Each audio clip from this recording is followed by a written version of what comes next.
Assalamualaikum warahmatullahi wabarakatuh. Apa kabar teman-teman semua? Jumpa lagi di channel Mas Vincent. Nah, di video tutorial kali ini saya lagi memperbaiki kulkas SAP 2 pintu. Nah, untuk kendala dari kulkas SAP 2 pintu ini, dia hanya dingin ya, tapi nggak bisa beku. Atas bawah juga sama ya. Nah, di bagian bawah sini ini lampunya tetap hidup ya teman-teman ya. Dan kemudian kita coba cek di bagian kipas. Di sini masih ada udara yang terhembus, artinya di bagian kipas ini normal ya. Ini ada hembusan. Nah, untuk di bagian bodi, di sini di bagian bodi dingin ya.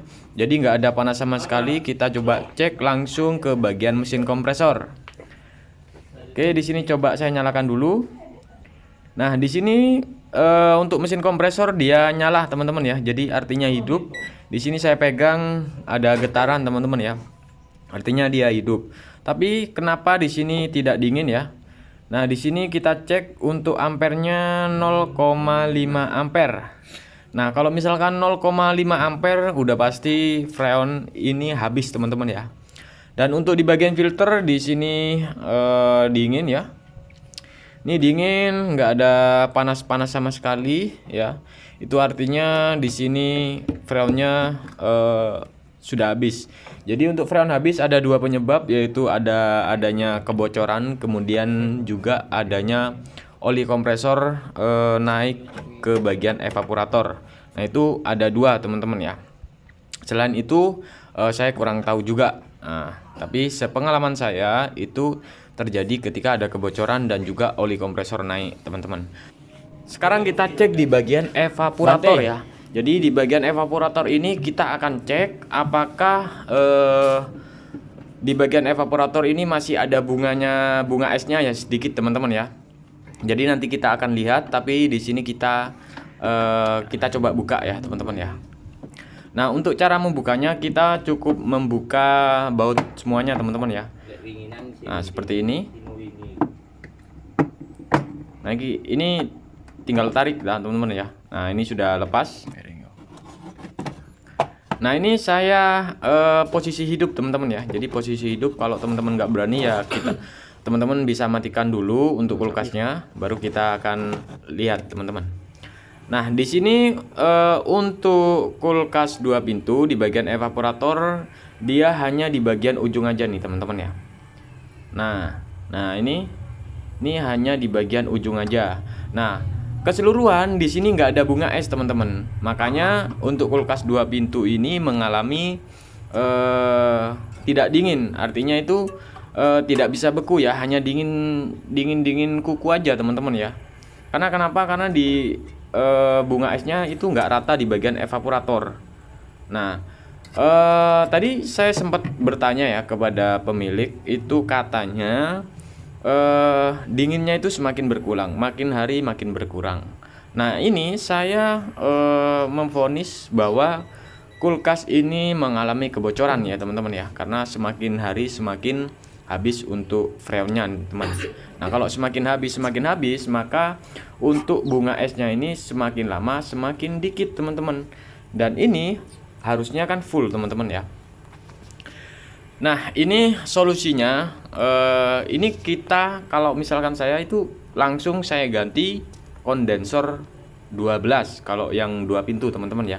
Kalau misalkan nggak diganti ya otomatis ketika sudah diisi freon, maka nanti kulkas ini akan mengalami tidak dingin lagi dan tidak beku lagi teman-teman. Nah, solusinya bagaimana? Ya kita harus menggantinya teman-teman ya. Nah, ini teman-teman bisa lihat. Ini ya. Ini bunga esnya hanya sebagian aja. Jadi di bagian ujung aja. Makanya di bagian freezer hanya dingin aja, dan untuk di bagian pintu bawah malah nggak bisa dingin teman-teman ya. Oke, sekarang kita coba ke pemasangan kondensor ya, sama seperti di video-video sebelumnya. Pintu 1 juga dan pintu 2 juga sama. Nah, di sini coba saya pasang untuk kondensornya ya. Ini kondensor baru ukuran 12 teman-teman ya. Jadi saya taruh di belakang kulkas seperti ini. Nah, untuk kondensor yang baru di sini sudah saya pasang teman-teman ya. Jadi untuk pemasangan, untuk pengelasan udah nggak lagi saya record teman-teman ya. Jadi teman-teman bisa ambil intinya aja. Nah sekarang kita tetap flashing untuk di bagian evaporatornya. Takut ada oli ya yang menggumpal.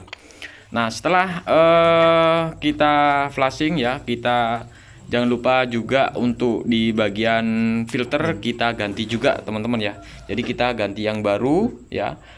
Kemudian di sini untuk pipa yang menuju ke evaporator kita sambung kembali teman-teman ya. Nah setelah itu seperti biasa teman-teman ya. Jadi untuk pengelasan jangan sampai ada yang bocor teman-teman ya. Nah ini untuk filter yang baru. Di sini filter yang baru. Jadi setiap ada pengelasan, setiap ada perbaikan itu pasti saya ganti filter yang baru teman-teman.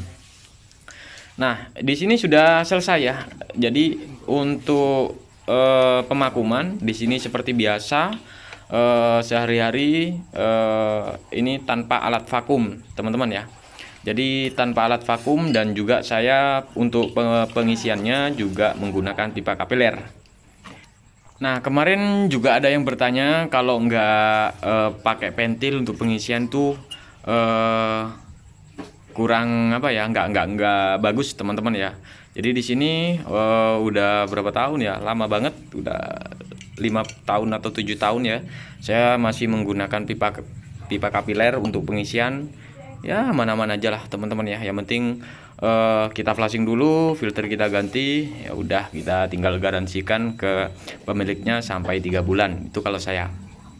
Oke sekarang kita lanjut ke pemakuman dan kemudian lanjut ke pengisian teman-teman ya. Nah, di sini sudah saya isi untuk kulkas 2 pintu di sini. Nah, setelah saya isi, teman-teman bisa perhatikan di sini untuk pipa evaporator di sini sudah ada embun. Yang tadinya di bawah nggak ada embun, sekarang udah ada embun. Nah, ini ya, udah mulai embun ya. Nah, untuk pengisian sama aja sih sebenarnya teman-teman ya, karena banyak banget yang bertanya. Kulkas 1 pintu, 2 pintu, freezer semuanya mentok itu 15 PSI itu kalau saya. Ini bervariasi ya untuk cara-caranya, teman-teman bisa menggunakan di YouTube lain juga boleh ya, kita sesuaikan aja. Jadi boleh-boleh aja teman-teman ya. Nah sekarang di sini kita sudah selesai ya. Jadi di sini untuk kulkas sap ya. Untuk pengaturan suhunya, teman-teman bisa perhatikan di sini ya. Jadi di sini lubang udara yang menuju pintu bawah. Nah, ini ya. Kalau misalkan ada pengeblokan itu pasti tertutup. Nah, di sini ada geseran antara min dan max ya. Nah, ini ada min dan juga ada max, teman-teman ya. Oke, di sini untuk pengaturan suhu ketika kita mau bikin es yang cukup banyak kita makan aja. Kalau misalkan nggak terlalu banyak kita keminkan. Nah ini posisi mak ya. Jadi posisi mak ini dia tertutup yang menuju ke bawah. Nah lubang yang harusnya menuju ke bawah, udara yang seharusnya menuju ke bawah itu lebih sedikit ya. Nah kalau misalkan kita geser, ini kan geser itu lebih besar teman-teman ya. Kalau kita geser itu ke arah min. Jadi udara yang menuju ke bawah itu lebih besar. Oke, jadi seperti itu ya teman-teman ya. Jadi di sini sudah paham ya teman-teman ya. Oke, sekarang kita langsung ke pemasangannya teman-teman ya. Mungkin itu aja untuk video tutorial kali ini. Semoga video ini bisa bermanfaat. Jangan lupa like dan subscribe. Wassalamualaikum warahmatullahi wabarakatuh.